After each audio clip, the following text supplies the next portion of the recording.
Welcome! In this video, I'll walk you through everything you need to know about Kiwi Return Saver's plans, how each one works, what waivers are, and how switching between plans affects your waiver usage.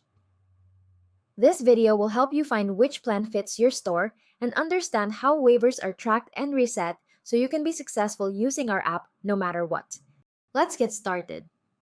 In your Shopify dashboard, click on Apps, then select Kiwi Return Saver. That'll take you straight to the app dashboard.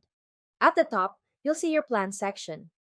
This shows your current plan, plan details, and how many waivers you've used so far. Before we walk through each plan, let's quickly talk about waivers since they're the core of how these plans work. A waiver is counted when a customer chooses your no return discount offer and completes their purchase.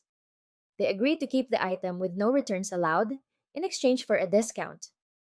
Each product purchased under that offer counts as one waiver, so if they buy two eligible items, that's two waivers used.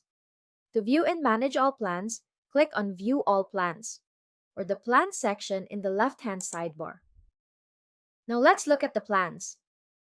The free plan gives you 5 waivers total. It's best if you're just testing Return Saver on your store, as there's no access to campaign scheduling or widget customization, and you can't buy more waivers. The starter plan includes 10 waivers, and each extra waiver costs $1. You also unlock campaign scheduling and widget customization so you can change how and when the offer shows up.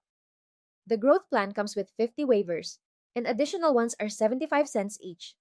It's a solid option for stores that are starting to see consistent returns. The Pro plan gives you 150 waivers, with extras priced at 42 cents. It's our most popular plan and a great fit if you're scaling your store and want to cut return costs. And finally, the premium plan is made for high-volume stores. You get 400 waivers, and each extra waiver is just 25 cents.